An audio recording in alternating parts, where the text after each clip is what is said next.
Hallelujah, praise the lord. প্ৰভু যীশুৰ মধুৰ নামত আপোনাৰ সকলোকে স্বাগতম জনালোঁ। আশা কৰোঁ আপোনাৰ সকলোৱে ভালে আছে। আৰু বিশ্বাসীসকল, ঈশ্বৰে আমাক সুন্দৰ দিন, সুন্দৰ বতৰ আৰু সুন্দৰ এটা বিশ্ৰাম দিনত উপস্থিত কৰালে, তাৰ কাৰণে ঈশ্বৰ ধন্যবাদ দিওঁ। তেওঁৰ অনুগ্ৰহ, তেওঁৰ প্ৰেম আমাৰ সকলোৰ লগতে আছে। আহক আজিৰ বিশ্ৰাম দিনটোৰ আমি যদি সোঁৱৰণ কৰি পবিত্ৰ কৰোঁ, তাৰ কাৰণে আৰম্ভণিতে আমি ঈশ্বৰৰ বাক্য চাওঁ। আজি বাক্য আমি লৈছোঁ জেৰেমিয়া 30 অধ্যায়ৰ 19 পদ। এতে জেৰেমিয়া 30 অধ্যায়ৰ 19 পদত আমাৰ কাৰণে এনেদৰে কৈ আছে যে,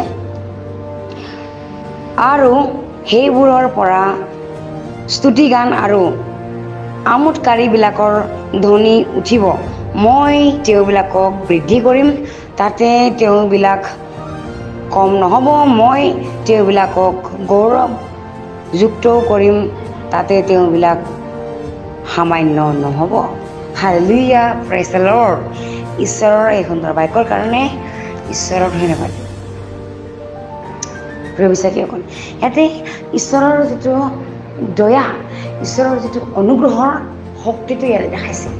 ঈশ্বৰ কেনেকুৱা শক্তিমন্ত ঈশ্বৰ হয়। ঈশ্বৰে কি কৰিব নোৱাৰে, সকলোবোৰ কৰিব পাৰে।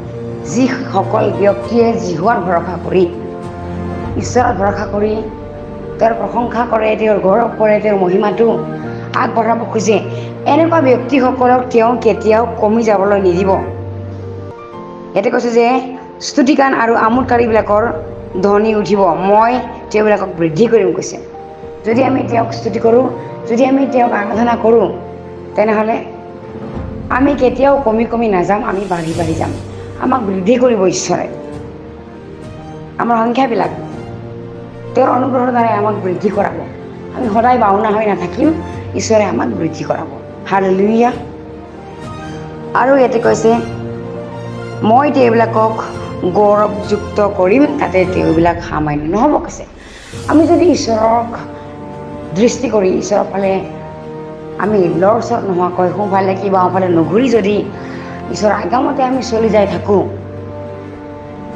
তেওঁকে যদি আমি প্ৰথম স্থান দিওঁ, তেনেহ'লে আমাক সামান্য নকৰিব, তেওঁ সাধাৰণ নকৰিব। আমি যদি তেওঁক গভীৰ হিচাপে লওঁ, তেওঁ আমাক গভীৰ হিচাপে ল'ব। যদি আমি তেওঁক সামান্য হিচাপে লওঁ, তেওঁ আমাক সামান্য হিচাপে ল'ব। সেইকাৰণে প্ৰিয় বিশ্বাসীসকল, আমি ঈশ্বৰক সামান্য হিচাপে ল'ব নোৱাৰোঁ। তেওঁক আমি পিছ পেলাই নিজৰ কামটো আগত থ'ব নোৱাৰোঁ। আমি তেওঁকে প্ৰথম স্থানটো দিব লাগিব। Hallelujah, praise the lord.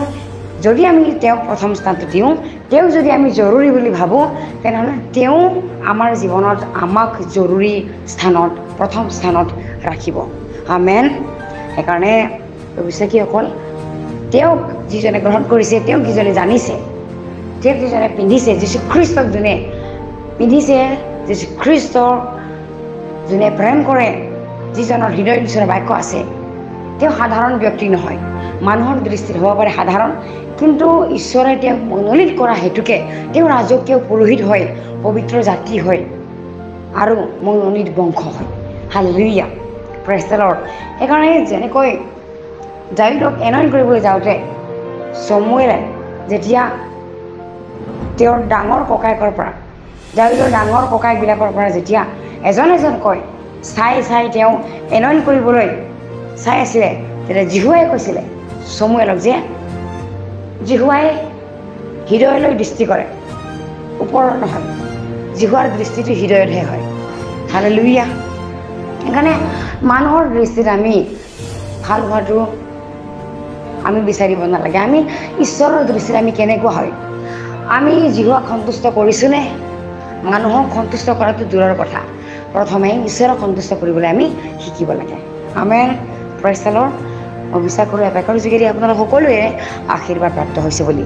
আহক আমি একেলগে প্ৰাৰ্থনা কৰোঁ। হালেলুয়া প্ৰভু, ধন্যবাদ দিওঁ, তুমি আমাক বৃদ্ধি কৰিছা, তোমাৰ অনুগ্ৰহ আমাক দিছা, তাৰ কাৰণে ধন্যবাদ দিওঁ। আজি বিশ্ৰাম দিনটো তুমি আমাক সোঁৱৰণ কৰালা, ধন্যবাদ দিওঁ প্ৰভু।